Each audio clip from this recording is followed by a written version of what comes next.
So guys अब the final boss की मजेदार धुलाई के बाद कोडी रोड्स के लिए एक अलग ही किस्सा छिड़ गया WWE यूनिवर्स में। लोगों को अब ऐसा लगने लगा है कि कोडी रोड्स अब लॉकर रूम के सबसे ज्यादा हेट किए जाने वाले सुपरस्टार बन चुके हैं, क्योंकि जब द रॉक उन्हें मार रहे थे तो उन्हें कोई भी बचाने नहीं आया। वो पिटते रहे, मार खाते रहे, लेकिन किसी का भी मन नहीं हुआ कि वो उन्हें जाके बचा ले।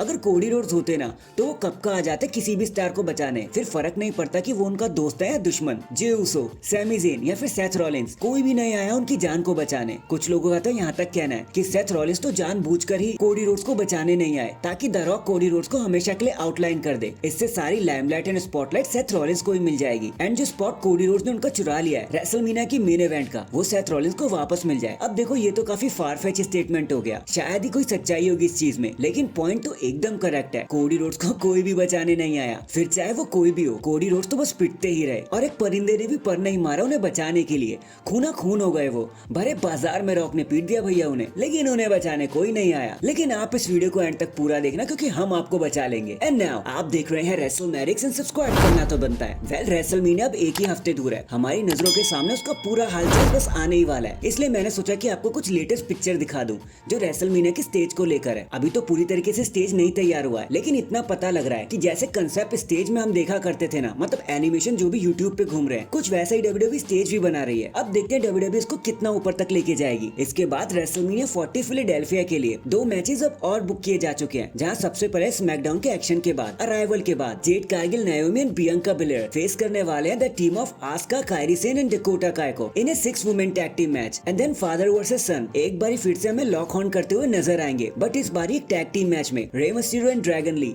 फेस करेंगे dirty Dom Dom and Santos Escobar को। वैसे तो ये मैच काफी और ज्यादा बेटर हो सकता था, बट चलो फिलहाल जो मिल रहा है उसी से ही काम चला लेते हैं। #WrestleMania is on fire। In the end last Friday night SmackDown में हमने बहुत सारे बैकस्टेज सेगमेंट देखे थे, जिसमें से 2 बैकस्टेज सेगमेंट थोड़े से इंपॉर्टेंट है, तो मैंने सोचा उसको शेयर कर लिया जाए। तो सबसे पहले हमें जजमेंट डे देखने को मिलते हैं जो बैकस्टेज में होते हैं। तो रिया रिप्ली उनसे पूछती हैं कि क्या आपको मुझे कुछ बताना नहीं है? आज डॉम डॉम वहाँ रिंग में सैंतोस के साथ क्या कर रहे थे? डॉम डॉम वहाँ चले आते हैं और कहते हैं कि मैं आपको बस प्राउड फील कराना चाहता था, अपनी टीम के लिए कुछ करना चाहता था। फिन बैलर कहते हैं अगर ऐसा है तो ठीक है, लेकिन अगर इससे ज्यादा कुछ है डॉम तो आप हमें बता सकते हो, हम एक परिवार है। डेमियन कहते हैं कि ये रेसलमेनिया बहुत ही इंपॉर्टेंट होने वाला है। रिया कहती है डेमियन तुम्हारा मतलब क्या है, क्या कहना चाहते हो? तो डेमियन कहते हैं कि अरे ज्यादा कुछ नहीं, ये रेसलमेनिया हमारा होने वाला है एंड हम सबको एक बार फिर से बताने वाले हैं कि रेसलमेनिया किससे बिलोंग करता है, वो है जजमेंट डे से। और उसके बाद ये सेगमेंट यहीं पर एंड हो जाता है। एंड फाइनली एक टैग टीम मैच के बाद हमें ब्लड लाइन देखने को मिलते हैं, जहाँ सबसे पहले पॉल हेमन कहते हैं कि ट्राइबल चीफ के ऑर्डर से फाइनल बॉस ने अब कोडी रोड्स को हमेशा के लिए ठिकाने लगा दिया है। फिर जिमी उसो कहते हैं कि ट्राइबल चीफ के ऑर्डर से ही अब जे उसो रेसलमेनिया तक नहीं जा पाएंगे। फिर सोलो कहते हैं